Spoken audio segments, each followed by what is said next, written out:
اعوذ باللہ من الشیطان الرجیم بسم اللہ الرحمن الرحیم قل اللہ ینجیکم منہا، اللہ تعالیٰ پھر نجات دیتا ہے تمہیں اس سے، ومن کل کرب، اور ہر کرب سے، ہر تکلیف سے، ثم انتم تشرکون، پھر اس کے بعد تم آگے پھر شرک شروع کر دیتے ہو، پھر تمہیں اپنی دیویاں دیوتا، اپنے آلہہ، اپنے چودھری، اپنے سردار یاد آ جاتے ہیں۔ قل هو القادر على ان يبعث عليكم عذابا من فوقكم، یہ آیت جو ہے یہ بہت اہم ہے کہ عذاب الہی کی کئی قسمیں ہیں، 3 قسمیں یہاں بیان ہوئی ہیں۔ کہہ دیجئے وہ قادر ہے اس پر کہ تم پر بھیج دے کوئی عذاب من فوقکم، تمہارے اوپر سے، آسمان کا ٹکڑا گر جائے، کوئی میٹیورائٹ گر جائے، جو بعض خبریں آتی رہتی ہیں کوئی آ رہا ہے، لیکن یہ کہ وہ پھر تحریر ہو جاتا ہے کہیں، جو بھی اوزون لیئر ہے یا کچھ اور ہے، بچت ہے، لیکن یہ کہ اگر اللہ چاہے تو جہاں آسمان پر سے کوئی عذاب بھیج دے آپ کے اوپر،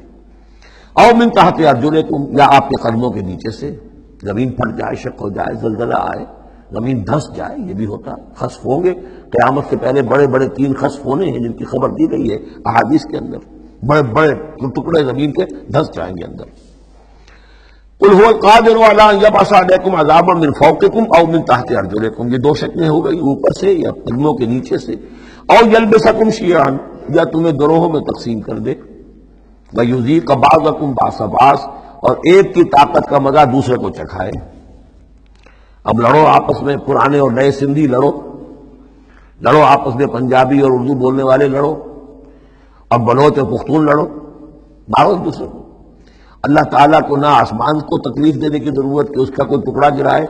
نہ زمین کو کوئی مشقت دینے کی کہ وہ پھٹے، کوئی ضرورت نہیں، آپس میں تقسیم ہو جاؤ کہ گروہ بندی ہو جائے گی، شیعہ سنی کو مارے اور سنی شیعہ کو مارے۔ یہ جو ہے یہ عذاب الہی کی بدترین شکل ہے جو آج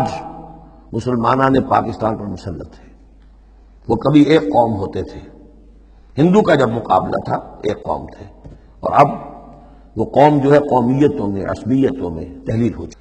انظر کیف نصرف الآیات لعلہم یفقہون، دیکھو کیسے ہم اپنی آیات کی تصریف کرتے ہیں، تصریف کہتے ہیں آیات کو گھمانا،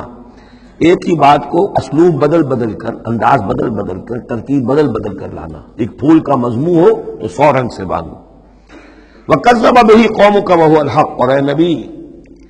آپ کی قوم نے اسے جھٹلا دیا، بہی مراد قرآن،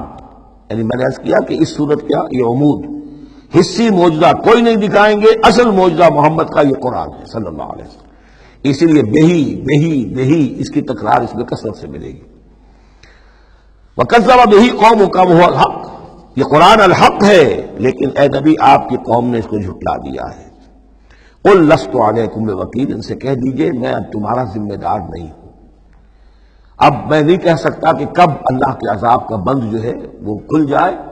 اور تمہارے اوپر وہ عذاب ہلاکت جو ہے وہ آ جائے۔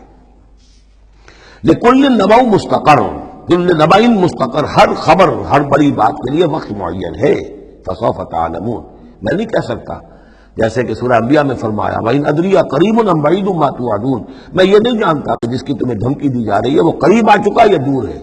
ٹائم ٹیبل اللہ کے علم میں ہے، لیکن یہ میں جانتا ہوں کہ اگر تمہاری روش یہی رہی تو عذاب آ کر رہے گا۔ بسوف تعلمون، اور ان قریب تمہیں معلوم ہو جائے گا۔ وَإِذَا رَأَيْتَ الَّذِينَ يَخُوضُونَ فِي آيَاتِنَا، یہ وہ آیت آگئی جس کا حوالہ سورہ نساء کی آیت نمبر 140 میں آیا تھا کہ تمہیں پہلے ہدایت دی گئی تھی کہ جب تم لوگوں کو دیکھو کہ وہ ہماری آیات کا استہزاء کر رہے ہیں، تمسخر کر رہے ہیں، تو ان کے پاس بیٹھو مت، اٹھ کر چلے جاؤ، کم سے کم یہ کہ ایک پروٹیسٹ میں واک آؤٹ تو وہاں سے ہو جائے۔ وَإِذَا رَأَيْتَ الَّذِينَ يَخُوضُونَ فِي آيَاتِنَا، اور جب تم دیکھو لوگوں کو کہ وہ ہماری آیات میں خوض، نیل میخ نکال رہے ہیں۔ دیکھیے اردو میں ہم ایک لفظ بولتے ہیں غور و خوض، بڑا غور و خوض ہو رہا ہے، بہت غور و خوض کے بعد میں اس نتیجے پر پہنچا ہوں۔ یہ دونوں لفظ جو عربی زبان کے بہت قریب کے ہیں، غور کے معنی، غور اچھے معنی میں آتا ہے اور خوض برے معنی میں آتا ہے۔ صحیح چھان پھٹک کرنا اور غور کرنا، اس کے ما لہو ما علیہ، فار کیا ہے، اگینسٹ کیا ہے، یہ مثبت انداز میں یہ ہے غور۔ خوض ہے نیل میخ نکالنا، اس کے اندر جو ہے بال کی کھال خام خواہ کو اتارنا، یہ کوشش ہے، یہ خوض ہے۔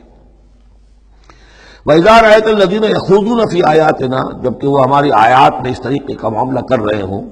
تو جب تم دیکھو فاعرض عنہم، تو ان سے کنارہ کرو، حتی یخوضوا فی حدیث غیرہ، یہاں تک کہ پھر وہ کسی اور بات میں لگ جائیں، کسی اور مذاق میں، ٹھٹے میں، پھر تم ان کے پاس جا سکتے ہو۔ وَإِمَّا يُنْسِيَنَّكَ الشَّيْطَانُ فَلَا تَقْعُدْ بَعْدَ الذِّكْرَىٰ، اور اگر تمہیں شیطان بھلا دے، تم بیٹھے ہوئے تھے، وہاں گفتگو شروع ہوئی، کچھ دیر تک تمہیں احساس نہیں ہوا کہ یہ تم اس کام میں لگ گئے ہیں، تو تمہیں یاد نہیں آیا، لیکن فَلَا تَقْعُدْ بَعْدَ الذِّكْرَىٰ، جب یاد آ جائے تو مت بیٹھو ان کے ساتھ، مع القوم الظالمین، ان ظالموں کے ساتھ، پھر وہاں سے واک آؤٹ کرو احتجاجاً، اور پھر یہ البتہ منتظر رہو، چونکہ دعوت و تبلیغ کے لیے پھر تمہیں آنا ہے۔ تو قالوا سلاما، علیحدہ بھی ہو تو وہ لٹ مار کے نہ ہو، بلکہ یہ کہ اٹھو وہاں سے تو بڑی خوبصورتی کے ساتھ۔ وَمَا عَلَى الَّذِينَ يَتَّقُونَ مِنْ حِسَابِهِمْ مِنْ شَيْءٍ،